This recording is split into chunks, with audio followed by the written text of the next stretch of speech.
Hello दोस्तों, सीजीपीएस hand notes के YouTube channel में आप सभी का बहुत बहुत स्वागत है।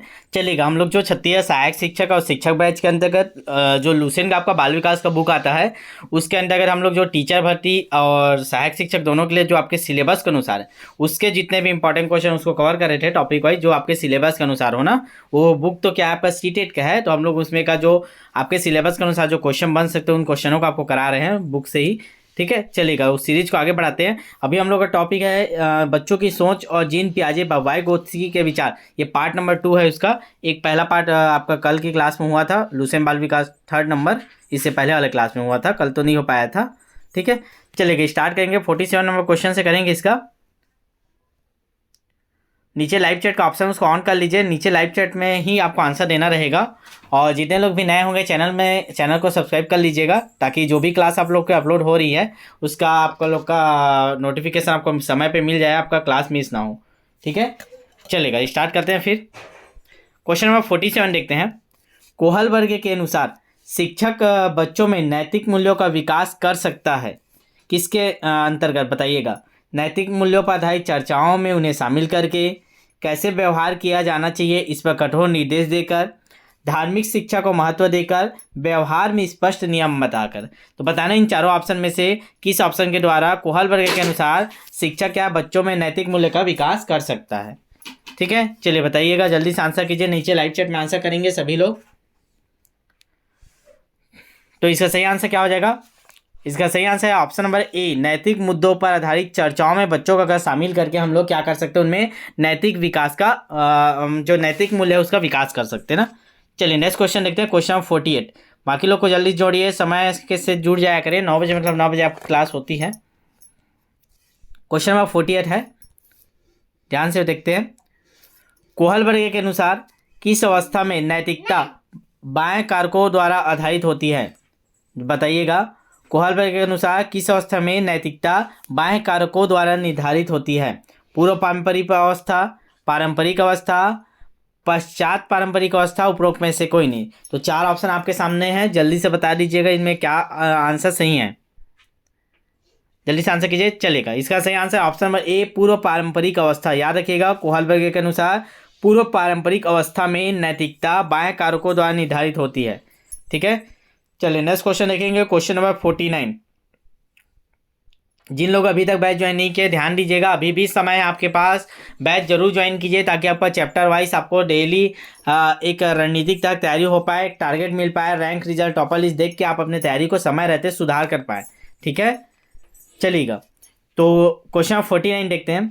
खालिस्तान के विचार से बच्चे सक्रिय ज्ञान निर्माता तथा नन्हे वैज्ञानिक है। सक्रिय ज्ञान निर्माता तथा नन्हे वैज्ञानिक है, जो संसार के बारे में अपने सिद्धांत की रचना करते हैं। तो किसके अनुसार बताइए, बच्चे को किसने बोला है कि वो सक्रिय ज्ञान निर्माता है, उन्हें नन्हे वैज्ञानिक हैं जो संसार के बारे में अपने सिद्धांत की रचना करते हैं? कौन बोला है? पावलोव, यूंग, पियाजे, स्किनर। जल्दी से बता दीजिए क्या इसका सही आंसर है। तो इसका सही आंसर हो जाएगा ऑप्शन नंबर सी, पियाजे ने बोला। याद रखिएगा, पियाजे क्या बोला है? पियाजे के विचार से बच्चे सक्रिय ज्ञान निर्माता तथा नन्हे वैज्ञानिक है, जो संसार के बारे में अपने सिद्धांत की रचना करते हैं। ठीक है, चलिए नेक्स्ट क्वेश्चन करेंगे, क्वेश्चन नंबर 50 देखते हैं। देखिए, क्वेश्चन अगर आप पहले सॉल्व कर चुके तो बहुत अच्छी बात है, आप यहाँ रिविजन कीजिए, आप देखिए कितना आपके सही होता है, कितना गलत होता है ना। ठीक है, चलिएगा आगे बढ़ते हैं, क्वेश्चन नंबर 50 देखते हैं। निम्नलिखित में कौन सा एक सही मिलान वाला जोड़ा है, बताइएगा।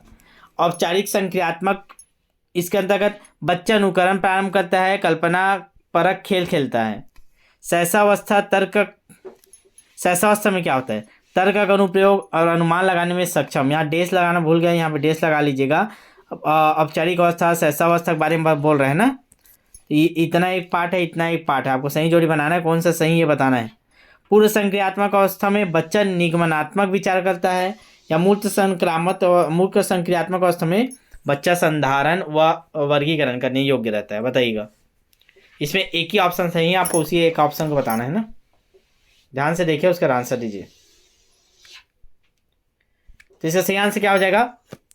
ऑप्शन नंबर डी, मूर्त संक्रियात्मक अवस्था में बच्चा क्या करता है? संधारण तथा वर्गीकरण करने योग्य हो जाता है। तो ऑप्शन नंबर डी इसका सही आंसर है हमारा। ठीक है, चलिए आगे बढ़ते हैं, अगला क्वेश्चन है क्वेश्चन नंबर 51। एक बच्चा कहता है, क्या कहता है बच्चा? धूप में कपड़े जल्दी सूख जाते हैं। वह खालिस्तान की समझ को प्रदर्शित कर रहा है।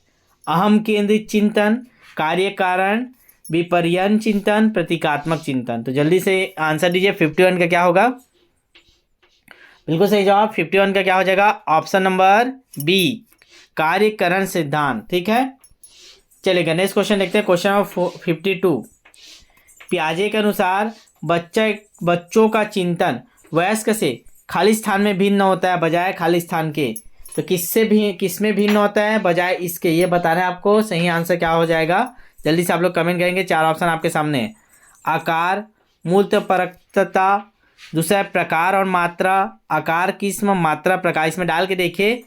ठीक है, तो इसका सही आंसर मैं आपको बता देता हूँ, फिर डाल के पढ़ लीजिए। ऑप्शन नंबर 20 का सही आंसर है। देखिए ध्यान से पढ़िएगा। पियाजे के अनुसार बच्चों का चिंतन वयस्क से प्रकार में भिन्न होता है बजाय मात्रा के। मतलब बच्चे भी उतना ज़्यादा चिंतन करते हैं जितने बड़े चिंतन करते हैं। ठीक है, बस ये रहता है कि बड़े कुछ अलग प्रकार के चिंतन करते हैं, बच्चे कुछ अलग प्रकार के चिंतन करते हैं। ठीक है जी, चलिएगा अगला क्वेश्चन करेंगे। Question number 53। वाइगोत्स्की के अनुसार बताइएगा। अगला क्वेश्चन क्या है स्क्रीन पे आपका? वाइगोत्स्की के अनुसार बच्चे सीखते हैं। कैसे सीखते हैं? परिपक्व होने से, अनुकरण से, वयस्क और समवयस्कों के साथ परस्पर क्रिया से, जब पुनर्बलन प्रदान किया जाता है तब। तो बताइए बच्चे कैसे सीखते हैं, किसके अनुसार बताना है? वाइगोत्स्की के अनुसार। ठीक है, जिन लोग भी लेट से ज्वाइन होते हैं आप लोग ध्यान रखिएगा। क्लास डेली होता है। कल बहुत ज़्यादा बारिश हो रहा था इधर, तो नहीं हो पाया था नेट के इशू कारण। ठीक है, बाकी हम लोग कोशिश करते हैं किसी दिन आपका गैप ना हो, संडे हो या मंडे डेली क्लास होगा अपना। ठीक है, चलेगा। तो इसका आंसर करेंगे आप लोग। इसका आंसर हो जाएगा ऑप्शन नंबर सी, बिल्कुल सही जवाब। वयस्क और समवयस्क के साथ परस्पर क्रिया से बच्चे सीखते हैं। चलेगा अगला क्वेश्चन बढ़ते हैं। क्वेश्चन नंबर 54 ना, क्या बोल रहा है? कोहलबर्ग ने प्रस्तुत किए, क्या प्रस्तुत किए? शारीरिक विकास के चरण, संवेगात्मक विकास के चरण, नैतिक विकास के चरण या संज्ञानात्मक विकास के चरण। ये संवेगात्मक है ना। चलिए बताइए कोहलबर्ग ने क्या दिया? तो बिल्कुल सही जवाब, जल्दी से बता दीजिए इसका आंसर। इसका सही आंसर ऑप्शन नंबर सी, नैतिक विकास के चरण। ठीक है, तो इसका सही आंसर हो जाएगा नैतिक विकास के चरण। चलेगा आगे बढ़ते हैं। अगला क्वेश्चन, क्वेश्चन नंबर 55 क्या बोलता है? ध्यान से समझिएगा क्वेश्चन नंबर 55 को। पियाजे के अनुसार विकास को प्रभावित करने में निम्नलिखित कारकों में से किसकी महत्वपूर्ण भूमिका होती है? पुनर्बलन, भाषा, भौतिक विश्व के साथ अनुभव, अनुकरण। तो बताइए पियाजे के अनुसार विकास को प्रभावित करने वाले में निम्नलिखित में से किसका सबसे महत्वपूर्ण भूमिका है? तो इसका सही आंसर हो जाएगा ऑप्शन नंबर सी, भौतिक विश्व के साथ अनुभव। जो हमारा पृथ्वी है उसके साथ बच्चा अनुभव करके सीखता है, किसी भी चीज़ को छू के सीखता है, खेल के सीखता है, मतलब देख के सीखता है। ठीक है, बच्चा ऐसे सीखता है ना। चलिएगा आगे बढ़ते हैं। क्वेश्चन नंबर 56 करेंगे ना। पूर्व संक्रियात्मक काल में आने वाली संज्ञानात्मक योग्यता को बताना है। तो क्या आता है पूर्व संक्रियात्मक काल में? जब बच्चा रहता है तो उस समय उनमें क्या संज्ञानात्मक योग्यता आता है बताइएगा? अभिकल्पनात्मक निष्कर्ष चिंतन, अमूर्त चिंतन की योग्यता, या लक्ष्य उद्दित व्यवहार की योग्यता, या दूसरे के दृष्टिकोण को समझने की योग्यता। तो पूर्व संक्रियात्मक काल में बच्चों में कौन सी अवस्था आती है ये बताइएगा? तो इसका सही आंसर हो जाएगा ऑप्शन नंबर सी, लक्ष्य उद्दित व्यवहार की योग्यता। ठीक है, चलेगा आगे बढ़ेंगे। चलेगा अगला क्वेश्चन देखते हैं। क्वेश्चन नंबर 57 देखेंगे। क्या बोल रहा है 57? वाइगोत्स्की की संस्तुति के अनुसार बच्चों के व्यक्तिगत वाक की संकल्पना क्या है? तो बताना है ये व्यक्तिगत वाक होता है वो होता क्या है ये बताना है आपको। ठीक है, ये प्रदर्शित करती है कि बच्चे बुद्धू होते हैं, इसीलिए उन्हें प्राणों के निर्देशन की आवश्यकता होती है। स्पष्ट करता है कि बच्चे अहम केंद्रित होते हैं। प्रदर्शित करता है कि बच्चे अपने आप से प्यार करते हैं। स्पष्ट करती है कि बच्चे अपने ही कार्यों के निर्देशन के लिए भाषा का उपयोग करते हैं। तो आप लोग देखो ना, बच्चे लोग कुछ काम करते रहते हैं, खेलते रहते हैं, तो अपने मुंह से बोलते रहते हैं, मैं ये गाड़ी चलाऊंगा, फिर इसके पीछे पीछे जाऊंगा, इसको मारूंगा, ऐसे करूंगा, अपने मन से बात करते रहते हैं ना। तो उसको उसी के बारे में ये बात कर रहे हैं। तो क्या होगा इसका सही आंसर? इसका सही आंसर हो जाएगा ऑप्शन नंबर क्या जी? ऑप्शन नंबर बी, स्पष्ट करती है कि बच्चे अहम केंद्रित होते हैं। ठीक है, तो इसका सही आंसर है ऑप्शन नंबर बी। चलेगा आगे बढ़ते हैं। क्वेश्चन नंबर 58 देखते हैं ना। वाइगोत्स्की के अनुसार सीखने को पृथक नहीं किया जा सकता। किससे पृथक नहीं कर सकते? अवबोधन और अवधनात्मक प्रक्रियाओं से, उसके सामाजिक संदर्भ से, पुनर्बलन से, व्यवहार में मापने योग्य परिवर्तन से। तो आपको बताना है वाइगोत्स्की के अनुसार सीखने को पृथक नहीं किया जा सकता। किसके अनुसार पृथक नहीं कर सकते ये बताना है आपको। जल्दी से आंसर करेंगे इसका। बिल्कुल सही जवाब। इसका सही आंसर है ऑप्शन नंबर बी, उसके सामाजिक संदर्भ से हम लोग पृथक नहीं कर सकते। ठीक है, चलेगा, आगे बढ़ते हैं। Question number 59। पियाजे तथा वाइगोत्स्की के अनुसार एक रचनात्मक कक्ष में अधिगम शिक्षक द्वारा पुनर्बलन किया जाता है, शिक्षार्थियों द्वारा स्वयं सृजित किया जाता है जो एक सक्रिय भूमिका निभाते हैं, शिक्षक द्वारा लिखवाया जाता है तथा शिक्षार्थी निष्क्रिय प्राप्तकर्ता होते हैं, उद्दीपक तथा अनुक्रिया के जोड़े से होता है। तो आपको बताना है जी कि पियाजे और वाइगोत्स्की के अनुसार एक रचनात्मक कक्ष में अधिगम कैसे होता है। तो इसका सही आंसर हो जाएगा ऑप्शन नंबर बी, शिक्षार्थियों द्वारा स्वयं सृजित किया जाता है जो एक सक्रिय भूमिका निभाते हैं। चलिए नेक्स्ट क्वेश्चन देखते हैं। Question number 60। निम्नलिखित में कौन बालक में नैतिक मूल्यों के विकास में महत्वपूर्ण भूमिका निभाता है? तो नैतिक मूल्यों का विकास करना है हमको, तो क्या महत्वपूर्ण भूमिका निभाएगा? प्रार्थना सभा, सही समाजीकरण, बुद्धि या सही सब विकल्प सही बताइएगा। किससे हमारा नैतिक मूल्य के विकास में महत्वपूर्ण भूमिका निभाता है? तो इसका सही आंसर है ऑप्शन नंबर डी, सभी। प्रार्थना भी हमारे नैतिक मूल्यों को बढ़ाता है, सही समाजीकरण, बुद्धि, ये तीनों प्रभावित करते हैं। ठीक है, चलिए आगे बढ़ते हैं। Question number 61। पियाजे के सिद्धांत के अनुसार प्राक संक्रियात्मक अवस्था की अवधि क्या है? तो प्राक संक्रियात्मक अवस्था को बताना है। जन्म से 2 साल, 2 से 7 साल, 4 से 8 साल, 5 से 8 साल। जल्दी बता दीजिएगा प्राक संक्रियात्मक अवस्था कितनी होती है। इसका सही आंसर हो जाएगा ऑप्शन नंबर बी, 2 से 7 साल को प्राक संक्रियात्मक अवस्था बोलते हैं। चलिए नेक्स्ट क्वेश्चन, क्वेश्चन नंबर 62। निम्नलिखित में कौन सी पूर्व संक्रियात्मक विचार की एक सीमा नहीं है? पूर्व संक्रियात्मक विचार की एक सीमा नहीं बताना, सीमा बताना कितनी तक सीमा तक यह लागू होता है, जो इसके बाहर होगा वो सीमा नहीं हमें आएगा। ध्यान केंद्रित करने की प्रवृत्ति, प्रतीकात्मक विचार का विकास, अहम मान्यता, अनुक्रमणीयता। तो बताना है कौन इसके सीमा नहीं है। तो इसका सही आंसर हो जाएगा ऑप्शन नंबर बी, प्रतीकात्मक विचार का विकास। चलिए नेक्स्ट क्वेश्चन, क्वेश्चन नंबर 63 देखते हैं। कोहलबर्ग के सिद्धांत के योगदान के रूप में निम्नलिखित में किसे माना जा सकता है? तो उसने क्या योगदान दिया है कोहलबर्ग में, बताइएगा। उनके सिद्धांत ने ज्ञानात्मक परिपक्वता और नैतिक परिपक्वता के बारे में एक सहयोग का समर्थन किया है। किसके बीच? संज्ञानात्मक परिपक्वता, नैतिक परिपक्वता। ठीक है, नेटवर्क थोड़ा इशू है, ध्यान से देखिएगा। संज्ञानात्मक परिपक्वता और नैतिक परिपक्वता के बीच एक सहयोग का समर्थन किया है। इस सिद्धांत में विस्तृत परीक्षण प्रक्रियाएं हैं। यह नैतिक तर्क और कार्यवाही के बीच एक स्पष्ट संबंध स्थापित करता है। उनका विश्वास है कि बच्चे नैतिक दार्शनिक होते हैं। तो बताना है आपको कोहलबर्ग के सिद्धांत के अनुसार क्या सही है। इसका सही आंसर हो जाएगा ऑप्शन नंबर ए, उनके सिद्धांत में संज्ञानात्मक परिपक्वता, नैतिक परिपक्वता के बीच एक सहयोग का समर्थन किया गया है। चलिए 64 नंबर देखेंगे। क्वेश्चन नंबर, निकटवर्ती विकास का क्षेत्र संदर्भित करता है। क्या संदर्भित करता है आपको बताना है। उस चरण को जब अधिकतम विकास संभव है, उस विकासात्मक चरण को जब बच्चा सीखने की पूरी जिम्मेदारी लेता है, एक संदर्भ की जिसमें बच्चे सहयोग के सही स्तर के साथ कोई कार्य लगभग स्वयं कर सकते हैं, उस सीखने के बिंदु को जब सहयोग वापस लिया जा सकता है।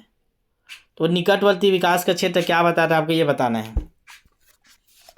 इसका सही आंसर ऑप्शन नंबर सी, एक संदर्भ की जिसमें बच्चे सहयोग के सही स्तर के साथ कोई कार्य लगभग स्वयं कर सकते हैं, उसको बोलते हैं हम लोग निकटवर्ती विकास। चलिए 65 देखते हैं। जब बच्चे प्राप्त की गई सूचनाओं की व्याख्या करने के लिए अपने अनुभव के आधार पर सोचते हैं तो उसे क्या कहते हैं? तो अनुभव के आधार पर सोचेगा तो उसको क्या बोलेंगे? तो क्या बोलेंगे उसको? मूर्त सोच। ठीक है, चलेगा। हो सकेगा आज सेकेंड क्लास भी हो सकता है, तो ध्यान दीजिएगा। अगर नेटवर्क अच्छा रहा तो 10 बजे फिर क्लास होगी, तो एक बार आके देख लिया करें। क्लास 10 बजे थोड़ी हो रही या लिंक थोड़ी आ रहा है बैच में, जो लोग रजिस्टर उनको तो बैच में मिल जाएगा, बाकी लोग आके चेक कर लिया करें, ठीक है। क्वेश्चन नंबर 66, किसी वस्तु के स्थायित्व की अवधारणा पियाजे के विकास के खाई स्थान चरण में प्राप्त होती है। वस्तु के स्थायित्व की अवधारणा पियाजे के किस विकास के अंतर्गत आता है? इसका सही आंसर ऑप्शन नंबर सी, संवेदी गामक के अंतर्गत आता है ना। क्वेश्चन नंबर 67 देखते हैं, निम्नलिखित में कौन सा सिद्धांत कथन या सिद्धांत पियाजे के सिद्धांत के अनुसार सही नहीं किया जा सकता? विकास गुणात्मक चरणों में होता है, बच्चे अपनी दुनिया के बारे में ज्ञान का निर्माण और उपयोग करते हैं, निरंतर अभ्यास से अधिगम होता है, बच्चे अपने पर्यावरण पर क्रिया करते हैं। तो क्या सही नहीं है पूछा है ना, सही नहीं पूछा, बताइएगा। तो इसका ऑप्शन नंबर सी, निरंतर अभ्यास से अधिगम होता है। निम्न कौन सा कदम पियाजे के सिद्धांत के अनुसार सही क्या सिद्धांत के अनुसार नहीं कहा जा सकता? तो निरंतर अभ्यास का ये नहीं बोला है पियाजे, ठीक है। बाकी पर्यावरण क्रिया करता है, विकास गुणात्मक चरणों में, तो बचपन दुनिया के बारे में ज्ञान निर्माण उपयोग, ये तीनों बोला है, बस निरंतर अभ्यास के बारे में पियाजे ने नहीं बोला है ना, इसलिए वो हट जाएगा। क्वेश्चन नंबर 68, पियाजे के अनुसार निम्नलिखित में कौन सी विशेषता बालकों के औपचारिक क्रियात्मक अवस्था से संबंधित है? तो बताना है आपको औपचारिक क्रियात्मक अवस्था से क्या संबंधित है। परिकल्पनात्मक, निगमनात्मक तर्कना, आदर्शवादी तर्कना, स्थानिक तर्कना, अमूर्त तर्कना। जल्दी से बताइएगा इसका आंसर। चलिए, इसका आंसर हो जाएगा ऑप्शन नंबर सी, स्थानिक तर्कना, ठीक है। चलिए नेक्स्ट क्वेश्चन देखते हैं। क्वेश्चन नंबर 69, वाइगोत्स्की के अनुसार कार्य करने की वह सीमा जो बालक अकेले के लिए बहुत कठिन हो परंतु प्रौढ़ और अधिक कुशल साथी की सहायता से करना संभव हो, उसको क्या बोलते हैं? स्कैफोल्डिंग, अंतः व्यक्तिनिष्ठता, निर्देशित सहभागिता, आसन्न विकास क्षेत्र। चलिए बताइएगा। इसका सही आंसर है ऑप्शन नंबर डी, आसन्न विकास क्षेत्र, ठीक है। Next question, question number 70, Kohlberg के सिद्धांत में किस स्तर पर नैतिक विकास बाह्य मानकों पर आधारित नहीं होकर आंतरिकरण पर आधारित होता है?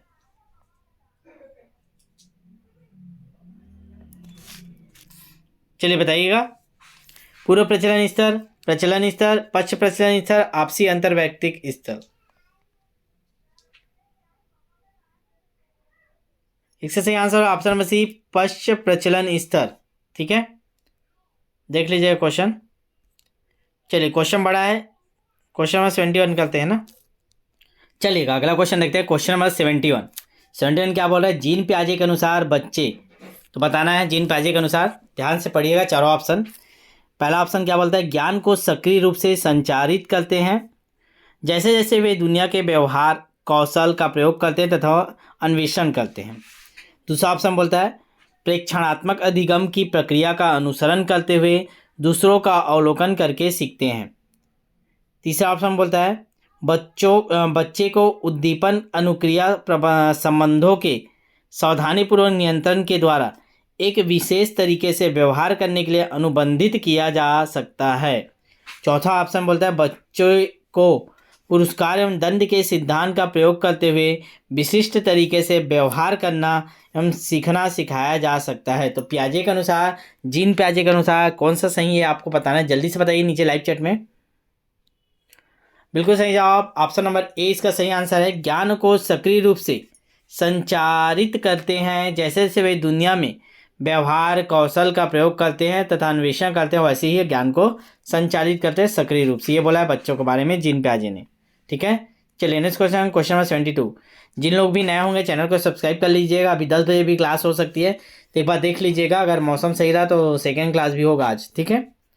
क्वेश्चन नंबर 72 क्या बोलता है? मौखिक संवाद जो बच्चे अपने आप से करते हैं उन्हें लेव वाइगोत्स्की क्या कहते हैं? देखिए लेव वाइगोत्स्की के अनुसार बताना है अहम केंद्रित वार्ता, व्यक्तिगत वार्ता, भ्रांता वार्ता, समस्यात्मक वार्ता। तो बताना है आपको मौखिक संवाद जो बच्चे अपने आप से करते हैं ना, देखिए ना आप लोग, बच्चे लोग अपने आप से बात करते रहते हैं तो उसको क्या बोलते हैं ये बताना है आपको। ठीक है, किसके अनुसार बताना है? लेव वाइगोत्स्की के अनुसार बताना है। ठीक है, तो जल्दी से आप लोग बताइएगा क्या होगा इसका सही आंसर। तो इसका सही आंसर है ऑप्शन नंबर बी, व्यक्तिगत वार्ता बोलते हैं, ध्यान दीजिएगा। ठीक है, व्यक्तिगत वार्ता। लेव वाइगोत्स्की के अनुसार व्यक्तिगत वार्ता बोला है ना, इसमें कन्फ्यूजन मत होइएगा, ध्यान से पढ़िएगा तो आपको समझ में आते जाएगा। क्वेश्चन नंबर 73, जीन पियाजे के सिद्धांत का प्रमुख प्रस्ताव है बच्चों की सोच वयस्कों से निम्न होती है, बच्चों की सोच वयस्क से बेहतर होती है, बच्चों की सोच मात्रात्मक रूप से वयस्कों से भिन्न होती है, या बच्चों की सोच गुणात्मक रूप से वयस्क से भिन्न होती है। तो आपको बताना है। देखिए, सोचते तो दोनों हैं, चाहे बच्चे हो चाहे वयस्क हो, लेकिन उनमें क्या अंतर होता है? एक बच्चे के सोचने में क्या अंतर है, एक वयस्क के सोचने में क्या अंतर है, इसका आंसर आपको देना है। ध्यान से पढ़िएगा, वो भी जीन पियाजे के अनुसार देना है ना, अपने अनुसार मत दीजिएगा। इसका सही आंसर क्या हो जाएगा? देखिए, उनमें गुण का अंतर होता है। देखिए, सोचे मात्रा में अंतर नहीं होता। ये बच्चा भी एक दिन में कई लाखों सोचता है और वयस्क भी सोचता है, लेकिन गुण में उनमें क्वालिटी में अंतर होता है। ठीक है, मात्रा में अंतर नहीं होता, बस क्वालिटी में अंतर होता है सोचने की। चलिए, ये बोले हैं जीन पियाजे जी। चलिए अगला देखते हैं, क्वेश्चन नंबर 74 देखते हैं। लेव वाइगोत्स्की के अनुसार बताइएगा अधिगम क्या है? एक सामाजिक गतिविधि है, एक व्यक्तिगत गतिविधि है, एक निष्क्रिय गतिविधि है, एक अनुबंधित गतिविधि है। तो बताइए लेव वाइगोत्स्की के अनुसार अधिगम क्या है? चलिए जल्दी से आप लोग कमेंट करेंगे, लेव वाइगोत्स्की के अनुसार अधिगम क्या है। बिल्कुल सही जवाब क्या है? लेव वाइगोत्स्की ने सामाजिक सिद्धांत दिया था, तो ये एक सामाजिक गतिविधि है। ठीक है, चलिए क्वेश्चन नंबर 75 बड़ा क्वेश्चन है, आराम से पढ़िएगा। ठीक है, चलिए पढ़ते हैं। निम्नलिखित वर्णन को पढ़िए तथा कोहल वर्ग के नैतिक तर्क की अवस्था को पहचानिए। ठीक है, वर्णन क्या है ध्यान से सुनिएगा। अंतःकरण के स्वचयनित नैतिक सिद्धांतों के द्वारा सही कार्य परिभाषित किया जाता है जो कानून और सामाजिक समझौते पर ध्यान दिए बिना संपूर्ण मानवता के लिए वैध होता है। ये कौन से किसके अंतर्गत है ये बताना है आपको। यंत्री उद्देश्य अभिविन्यास, सामाजिक अनुबंधन अभिविन्यास, सामाजिक क्रम व्यवस्थित अभिविन्यास, सार्वभौम नैतिक सिद्धांत अभिविन्यास। तो ये चारों अभिविन्यास में से किस अभिविन्यास को दर्शा रही है बताना है आपको। चलिए जल्दी से आप लोग कमेंट करेंगे। बिल्कुल सही जवाब, इसका सही आंसर हो जाएगा ऑप्शन नंबर डी, सार्वभौम नैतिक सिद्धांत अभिविन्यास। ठीक है, चलिए नेक्स्ट क्वेश्चन, क्वेश्चन नंबर 76 देखते हैं। निम्नलिखित में कौन सा मूर्त क्रियात्मक अवस्था के प्रमुख कौशलों में से एक है? तो आपको बताना है मूर्त क्रियात्मक अवस्था के प्रमुख कौशल में से कौन सा एक है। सजीवात्मक चिंतन, सुरक्षित रखने की योग्यता, परिकल्पित निगमनात्मक तर्क, द्वितीय वर्तुल प्रतिक्रिया। तो चारों ऑप्शन आपके सामने, जल्दी से बताइए मूर्त क्रियात्मक अवस्था के प्रमुख कौशल में से एक कौन सा है। तो इसका सही आंसर क्या हो जाएगा? बिल्कुल सही जवाब ऑप्शन नंबर बी, सुरक्षित रखने की योग्यता। ठीक है, चलिएगा जिन लोग भी ना नए होंगे वो चैनल को जरूर सब्सक्राइब कीजिएगा ना। प्लेलिस्ट में देखिएगा आप लोग के लगातार हम लोग क्लासेस कराए हैं। आपके हिंदी कंप्लीट हो गया है, पैडोलॉजी का भी है, गणित पैडोलॉजी के भी कोई आपके क्लासेस हो चुके हैं, बाल विकास के आपके जो इतने नए क्वेश्चन थे टॉपिक वाइज उसको भी करा चुके हैं। ठीक है, तो ऐसे बहुत सारे क्वेश्चन आपको प्ले से कवर हो जाएंगे सिलेबस आपका, तो एक बार जरूर देख लीजिएगा प्ले को। ठीक है, चलिए क्वेश्चन नंबर हम लोग देखते हैं 77। जीन पियाजे एवं लेव वाइगोत्स्की जैसे संरचनावादी अधिगम को किस रूप में देखते हैं? तो ये बताइएगा, जो संरचनावादी अधिगम को किस रूप में देखते हैं। ठीक है, ये इनका है संरचनावादी, इनको बोल रहे हैं। जीन पियाजे और वाइगोत्स्की जैसे संरचनावादी अधिगम को किस रूप में देखना है ये बताइएगा। कौशलों का अर्जन, प्रतिक्रियाओं का अनुबंधन, निष्क्रिय आवृत्तीय प्रतिक्रिया, सक्रिय विनियोजन से अर्थ निर्माण की प्रक्रिया। तो बताइए अधिगम को किस रूप में देखते हैं इन लोग। जल्दी से आप लोग कमेंट कीजिए इसका आंसर 77 का। चलेगा, इसका आंसर बता दीजिएगा। तो 77 का आंसर क्या हो जाएगा? जल्दी से लाइव चैट में सभी लोग आंसर किया करें। इसका आंसर ऑप्शन नंबर डी, सक्रिय विनियोजन से अर्थ निर्माण की प्रक्रिया। ये क्या होता है? अधिगम। ठीक है, सक्रिय विनियोजन से अर्थ निर्माण की प्रक्रिया, इसको देखेंगे आप लोग। ठीक है, इसको वो ले लीजिए, स्टार लगा लीजिए, क्वेश्चन को देखिएगा सही है कि गलत, थोड़ा सा बताइएगा और देख के। चलिए क्वेश्चन नंबर 78 देखते हैं। पियाजे के अनुसार विशिष्ट मनोवैज्ञानिक संरचनाएं अनुभव से ही सही अर्थ निकालने के व्यवस्थित तरीके को क्या कहा जाता है? मानसिक उपकरण, स्कीमा, प्रतिमान, मानसिक मैप। जल्दी से बताएंगे 78 का क्या होगा? तो इसको क्या बोलते हैं हम लोग? ऑप्शन नंबर बी स्कीमा बोलते हैं ना। चलिए क्वेश्चन नंबर 79 कर लेते हैं। एक उचित प्रश्न या सुझाव के द्वारा बच्चे की समझ को उस बिंदु से बहुत आगे ले जाया जा सकता है जिस पर वह अकेले पहुंच सकती है। मतलब ये कि बच्चे को थोड़ा सा उसके समझ को बढ़ा देंगे ना तो उसकी सोच को बहुत आगे ले जा सकते हैं बच्चे को। उस चीज़ को क्या बोलते हैं? समीपस्थ निकटतम विकास का क्षेत्र, साम्य धारणा, संरक्षण या बुद्धि। तो बताइएगा क्या बोलते हैं अगर किसी बच्चे को मदद कर रहे हो या सुझाव दे रहे हो तो ये आ जाएगा आपका ऑप्शन नंबर ए समीपस्थ विकास या निकटस्थ विकास का क्षेत्र बोलते हैं ना। चलिए क्वेश्चन नंबर 80 कर लेते हैं। लेव वाइगोत्स्की के अनुसार आधारभूत मानसिक क्षमताओं को मुख्य रूप से किसके द्वारा उत्तरतर संज्ञानात्मक प्रक्रियाओं में बदला जाता है? पुरस्कार एवं दंड, सामाजिक पारस्परिक क्रिया, उद्दीपन अनुक्रिया संबंध, अनुकूलन तथा संगठन। तो बताइएगा लेव वाइगोत्स्की के अनुसार आधारभूत मानसिक क्षमताओं को मुख्य रूप से किसके द्वारा उत्तरोत्तर संज्ञानात्मक प्रक्रियाओं में बदला जा सकता है? तो जल्दी से आंसर कमेंट करेंगे इसका सही आंसर है ऑप्शन नंबर बी सामाजिक पारस्परिक क्रिया। ठीक है, चलिए 81 देखेंगे। 5-7 क्वेश्चन और करते हैं फिर क्लास समाप्त करेंगे। ठीक है, हो सकेगा 10 बजे क्लास हो सकता है, एक बार आके देख लीजिएगा। निम्नलिखित में कौन सी लॉरेंस कोहलबर्ग के द्वारा प्रस्तावित नैतिक विकास की एक अवस्था है? प्रसुप्ति अवस्था, सामाजिक अनुबंध अभिविन्यास, मूर्त संक्रियात्मक अवस्था, उद्योग बनाम अधीनता अवस्था। जल्दी से बताइएगा लॉरेंस कोहलबर्ग के अनुसार प्रस्तावित नैतिक विकास की अवस्था कौन सी है? तो इसका सही आंसर हो जाएगा ऑप्शन नंबर बी सामाजिक अनुबंध अभिविन्यास। ठीक है, चलिए नेक्स्ट क्वेश्चन नंबर 82 करते हैं। निम्नलिखित में से किस मनोवैज्ञानिक ने बच्चों को ज्ञान के सक्रिय जिज्ञासु के रूप में देखते हुए उनके चिंतन पर सामाजिक सांस्कृतिक विषय वस्तुओं को प्रभाव को महत्व दिया है? तो सामाजिक सांस्कृतिक विषय वस्तु किसने दिया आपको पता ही होगा। John B Watson, Lev Vygotsky, Jean पियाजे, लॉरेंस कोहलबर्ग। जल्दी से बताइएगा 82 का आंसर। तो इसका सही answer option number B Lev Vygotsky. ध्यान दीजिएगा, ठीक है, वाइगोत्स्की ने दिया ना। चलिएगा अगला क्वेश्चन नंबर 83, बड़ा क्वेश्चन है, ध्यान से पढ़िएगा। जिक्सा पहेली, ये पहेली का नाम है जिक्सा पहेली। जो जिक्सा पहेली को करते समय 5 वर्ष की नजमा स्वयं से कहती है, नीला टुकड़ा कहाँ है? नहीं, यह वाला नहीं, गाढ़े रंग वाला, जिससे यह जूता पूरा बन जाएगा। इस प्रकार की वार्ता को वाइगोत्स्की किस तरह से संबोधित करते हैं? व्यक्तिगत वार्ता, जोड़ से बोलना, पाठ या ढांचा, या आत्म केंद्रित वार्ता। तो जल्दी से इसका आंसर बताएंगे। इसका सही आंसर ऑप्शन नंबर ए व्यक्तिगत वार्ता के अंतर्गत आता है। जो बच्चे खुद से खेलते खेलते समय बात करते हो व्यक्तिगत वार्ता के अंतर्गत आता है। चलिए क्वेश्चन नंबर 84 देखेंगे। क्वेश्चन नंबर 84 क्या बोलता है? निम्नलिखित व्यवहार में से कौन सा जीन पियाजे के द्वारा प्रस्तावित मूर्त संक्रियात्मक अवस्था को विशेषित करता है? तो आपको बताना है जी, जीन पियाजे के अनुसार मूर्त संक्रियात्मक अवस्था को कौन सा बता रहा है? परिकल्पित, निगमनात्मक तर्क, साध्यात्मक विचार। ऑप्शन बी क्या है? संरक्षण, कक्षा समावेशन।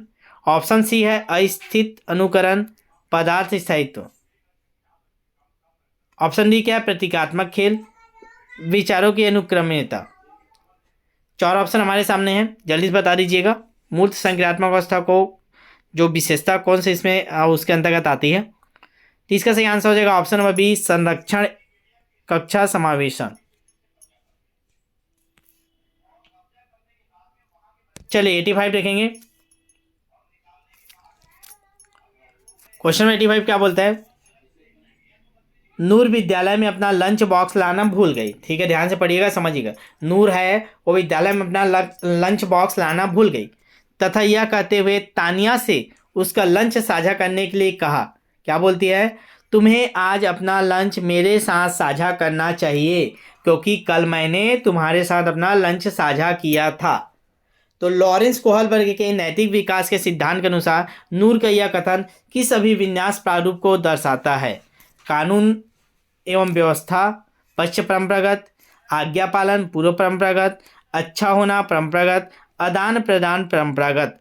तो क्या चीज़ को दर्शा रहा है कि मैंने कल तुमको लंच साझा किया था, तो आज तुम अपना टिफिन मेरे साथ साझा करो।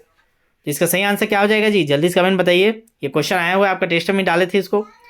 इसका सही आंसर है ऑप्शन नंबर डी, आदान प्रदान परंपरागत। मतलब मैंने तुमको दिया तो तुम भी मेरे को दो। ये आदान प्रदान भी होगा, परंपरागत होगा। ठीक है, पहले से चले आ रहा है कि कोई किसी को, जैसे आप लोग पड़ोसी को देते हो ना, सब्जी में कटोरी देते हो, आप लोग खाली कटोरी नहीं वापस करते हो, उसमें सब्जी डाल के वापस करते हो।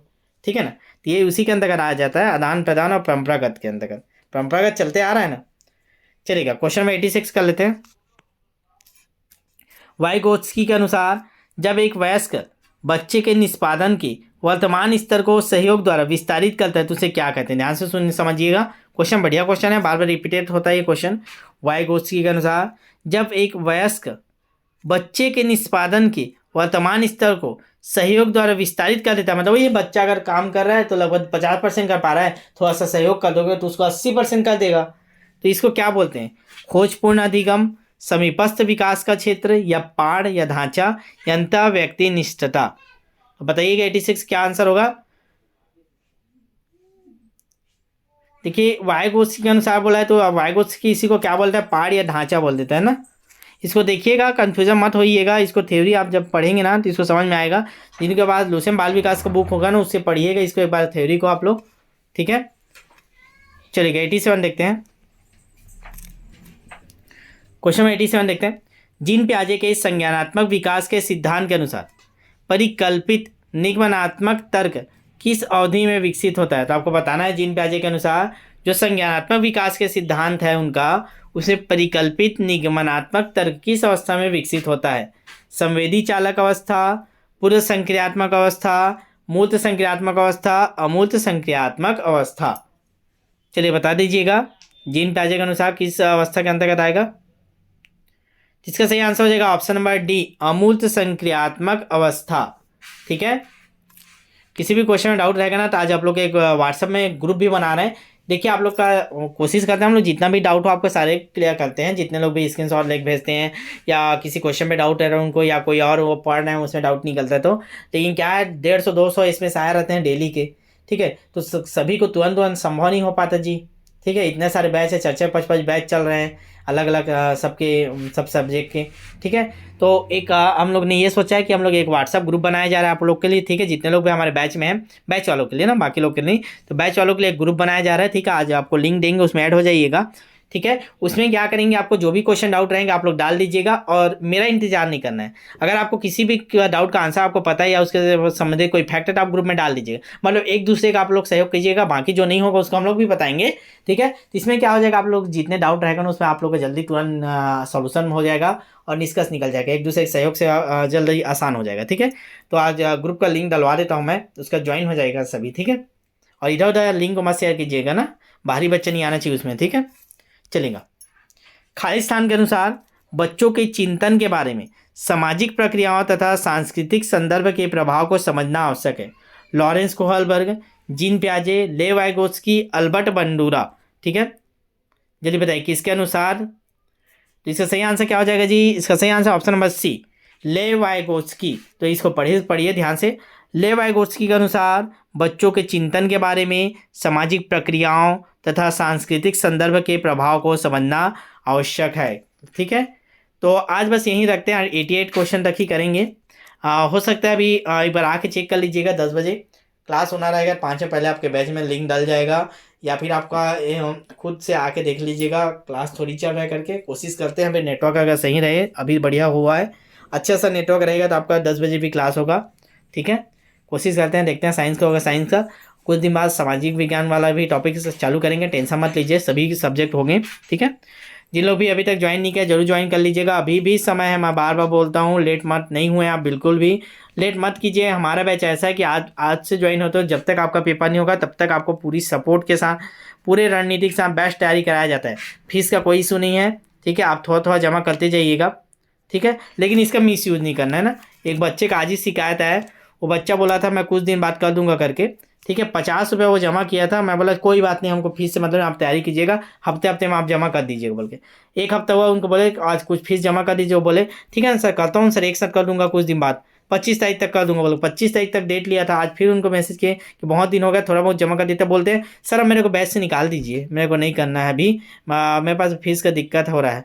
तो देखिए, अगर वो जमा करना चाहते तो जमा कर देते, वो बस टाइम पास के लिए आए थे। 50 रुपये दे देता हूँ देखने के लिए। ऐसे कई कोचिंग वाले भी जुड़े जुड़े हैं कि रोको इनका देखता हूँ क्या है। तो ऐसा दुरुपयोग मत कीजिए। आपको अगर सुविधा दे रहे हैं तो ये सुविधा केवल उन बच्चों के लिए आता है जिनको सच में पैसों की दिक्कत है। फिर ऐसे में हम लोग भरोसा नहीं कर पाएंगे ना। ऐसे में तो हम लोग उन बच्चों को भी सुविधा नहीं दे पाएंगे जो बच्चे सच में इंस्टॉलमेंट में करना चाहते हैं। हम लोग तो 100 रुपये 200 रुपये भी दे रहे हैं, उनका भी रजिस्ट्रेशन दोनों बैच में कर देना, कोई दिक्कत नहीं है। आप हफ्ते हफ्ते में 100 रुपये 150 रुपये 150 रुपये 200 रुपये भी बचा के जमा करेंगे, 4 हफ्ते में आपका जमा हो गया, आप 1 महीने में पता ही नहीं चलेगा आपको।